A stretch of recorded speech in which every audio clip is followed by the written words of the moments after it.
বন্ধুরা, good morning. Sneha ক্রিয়েশনে আমাদের সবাইকে জানাই স্বাগত। আজকে আমি তোমাদের সঙ্গে আর একটা ভিডিও শেয়ার করব। আজকে আমাদের বাড়িতে হয়েছিল পেঁয়াজ পোস্ত, তো তারই একটা রেসিপি আজকে আমি তোমাদের সঙ্গে শেয়ার করব। পেঁয়াজ পোস্ত করা খুবই একটা সহজ ব্যাপার, এটা একটা বাচ্চাও করতে পারে, কিন্তু যেহেতু আমাদের বাড়িতে হয়েছিল তো সেহেতু তোমাদের সঙ্গে আজকে ভিডিওটা শেয়ার করলাম। তো কড়াইয়ে প্রথমে তেল দিয়ে তার মধ্যে শুকনো লঙ্কা, 5 ফোড়ন ও কালো জিরে ফোড়ন দিয়ে তার মধ্যে পেঁয়াজ কুচিগুলো দিয়ে দিতে হবে। তারপর তার মধ্যে চেরা কাঁচা লঙ্কা ও লবণ দিয়ে পেঁয়াজটাকে ভালো করে ভাজতে হবে। পেঁয়াজটা ভাজা হয়ে গেলে তার মধ্যে আগে থেকে বেটে রাখা পোস্ত দিয়ে একটু নাড়াচাড়া করে তার মধ্যে পোস্ত বাটার বাটি ধোয়া জল দিয়ে আর একটু নাড়তে হবে।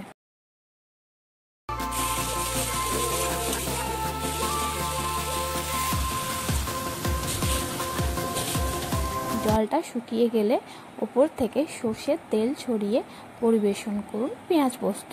ভিডিওটা ভালো লাগলে লাইক, কমেন্ট আর সাবস্ক্রাইব করে দিও।